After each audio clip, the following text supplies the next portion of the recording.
Subscribe करें देवकीनंदन ठाकुर जी महाराज के YouTube channel को और हमारे वीडियोस को सबसे पहले देखने के लिए बेल आइकन को दबाना न भूलें।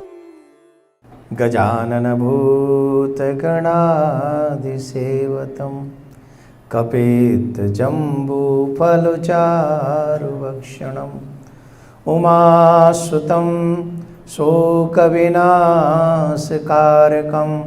नमामि विघ्नेश्वरपादपङ्कजम्।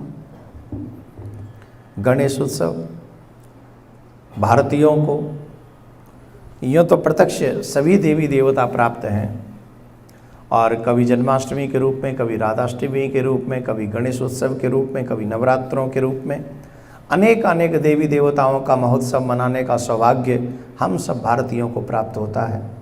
उसी महोत्सव में 10 दिवसीय ये गणेश महोत्सव भी है। 10 दिन के लिए श्री गणेश बाबा हमारे यहाँ पधारते हैं, हम उनका स्वागत करते हैं, हम उनका पूजन करते हैं, हम उनको अपने एक पारिवारिक मेंबर की तरह प्यार से उन्हें अपने साथ में रखते हैं, अपने घर में रखते हैं। बड़ा उत्साह भी होता है, बड़ा उत्सव भी मनाया जाता है। बड़ा ऐसा लगता है जैसे घर में आज हमारे दीपावली मनाई जा रही है, होली मनाई जा रही है। महाराष्ट्र में गणेश महोत्सव और भी बड़ी धूमधाम से मनाया जाता है, आप सब जानते हैं।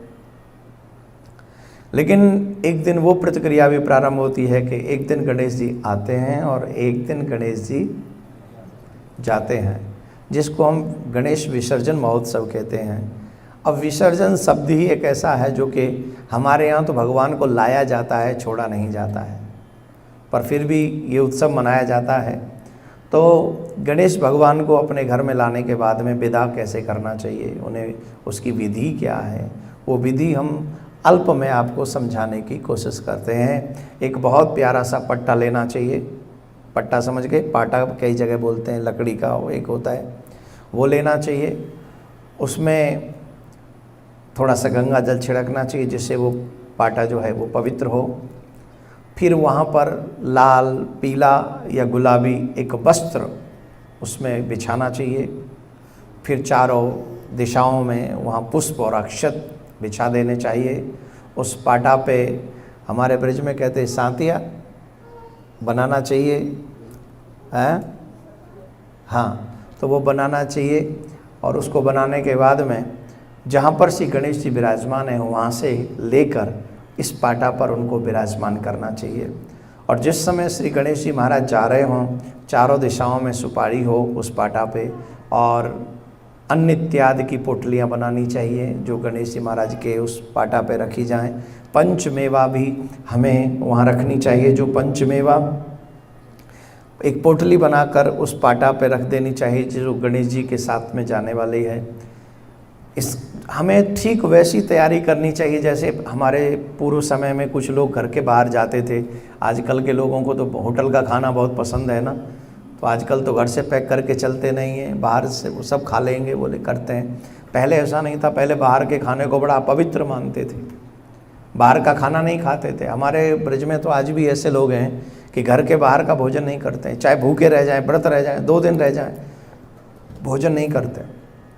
पंचमेवा अन्न इत्यादि की पोटलियाँ इसलिए गणेश जी महाराज के साथ में देनी चाहिए, जैसे हमारा अपना कोई प्रियजन जाता है तो हम उसके लिए भोजन इत्यादि की व्यवस्था करते हैं और उनको विदा करते हैं। ठीक वैसे ही गणेश भगवान के साथ में हमें ऐसा व्यवहार करना चाहिए कि हमारे अपने हैं वो, और हमारे अपने आज जा रहे हैं 10 दिन हमारे साथ में रहने के बाद, तो विदा करें पूरी व्यवस्था के साथ में।